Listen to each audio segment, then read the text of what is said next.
जय माता दी दोस्तों, स्वागत है आपका हमारे YouTube चैनल भक्ति की शक्ति में। दोस्तों, आज हम आपके लिए लेकर आए हैं मंगलवार प्रदोष व्रत की कथा। सबसे पहले आपको बता दें कि जो लोग प्रदोष व्रत करते हैं उसके सभी दुख दूर होते हैं। प्रदोष व्रत प्रति एक मास की शुक्ल तथा कृष्ण पक्ष की त्रयोदशी को किया जाता है। इस दिन भगवान शिव तथा माता पार्वती का पूजन किया जाता है। लाल रंग के वस्त्र डालना अति शुभ होता है। इस व्रत को बहुत ही प्रभावशाली माना जाता है।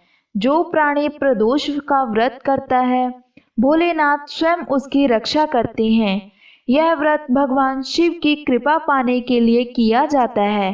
कहा जाता है कि जब सभी देवताओं ने त्रयोदशी तिथि को अच्छा ना मानकर त्याग दिया था, तब भोलेनाथ ने इस तिथि को अपनाया था। भगवान शिव त्रयोदशी का व्रत रखने वाले भक्तों पर सदा अपना हाथ रखते हैं। जो प्रदोष व्रत मंगलवार के दिन पड़ता है वह मंगल प्रदोष व्रत कहलाता है। मंगल का एक नाम भौम भी है और इसीलिए मंगल प्रदोष व्रत को भौम प्रदोष व्रत भी कहा जाता है। इस व्रत को करने वाले के सभी शारीरिक कष्ट एवं रोग दूर हो जाते हैं।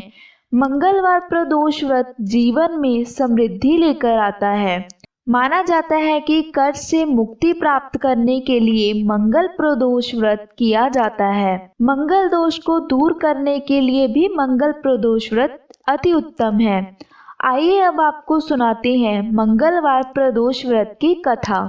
बहुत ही पुराने समय की बात है। एक नगर में एक बुढ़िया रहती थी। वह प्रतिदिन हनुमान जी का पूजन किया करती थी। उसका एक पुत्र था जिसका नाम मंगलिया रखा गया था, क्योंकि वह मंगलवार के दिन पैदा हुआ था।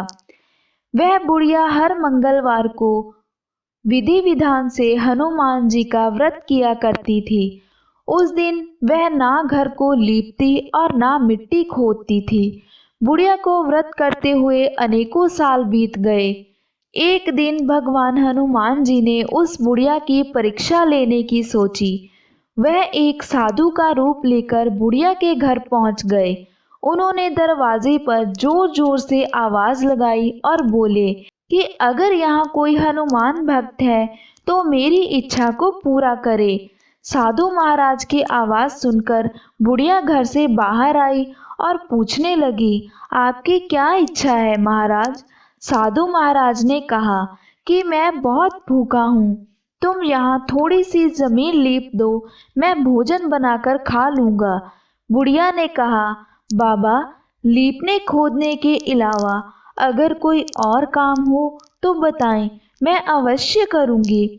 बूढ़ी माँ की बात सुनकर साधु महाराज ने उससे 3 बार वचन लिया कि जो भी वह बोलेंगे उसे करना पड़ेगा। बुढ़िया ने बिना सोचे साधु बाबा को वचन दे दिया। तब साधु ने कहा कि अपने बेटे को बुलाओ, मैं उसकी पीठ पर आग जलाकर भोजन पकाऊंगा।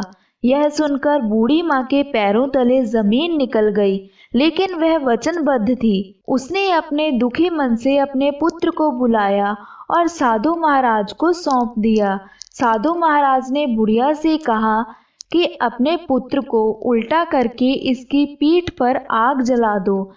माँ ने अपने वचन को याद करते हुए अपने पुत्र की पीठ पर आग जला दी और वह अंदर चली गई। साधु महाराज ने उसके पुत्र की पीठ पर भोजन पकाया और बूढ़ी माँ को आवाज लगाई।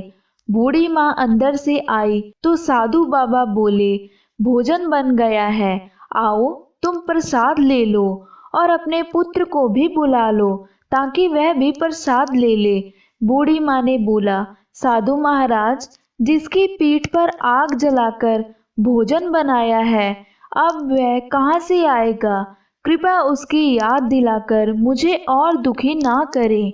साधु महाराज के बहुत कहने पर माँ ने अपने पुत्र को आवाज लगाई, मंगलिया पुत्र, साधु बाबा बुला रहे हैं, आकर प्रसाद ले लो। जैसे ही माँ ने आवाज लगाई, मंगलिया हंसता खेलता घर आ गया। अपने पुत्र को ठीक देखकर बूढ़ी माँ बहुत हैरान हुई। उसी वक्त हनुमान जी ने अपने वास्तविक रूप में माँ और उसके पुत्र को दर्शन देकर कृतार्थ किया। हनुमान जी बोले कि मैं तुम्हारी भक्ति और श्रद्धा से बहुत प्रसन्न हूँ। अपना आशीर्वाद देकर हनुमान जी अंतर्ध्यान हो गए।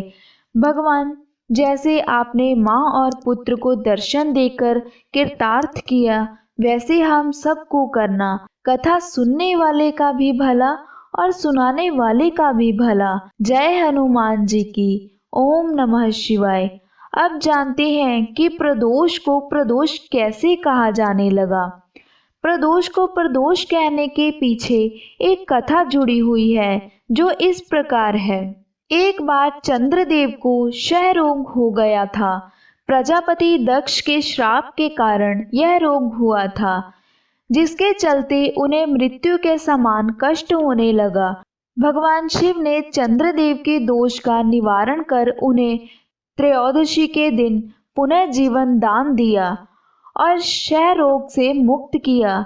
इसीलिए तभी से त्रयोदशी के दिन को प्रदोष का दिन कहा जाने लगा।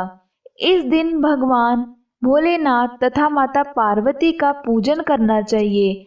जो कोई भी इस व्रत को सच्चे मन और भक्ति भाव से करता है, उसकी सभी मनोकामनाएं पूर्ण होती हैं। तो दोस्तों, यह थी मंगलवार प्रदोष व्रत की कथा। अगर आपको कथा अच्छी लगे तो इसे लाइक और शेयर ज़रूर करें। साथ ही साथ हमारे चैनल से जुड़े रहने के लिए अभी हमारे चैनल को सब्सक्राइब करें और नीचे दिए गए बेल आइकन को प्रेस करें, ताकि आपको हमारी आने वाली हर नई वीडियो का नोटिफिकेशन मिलता रहे।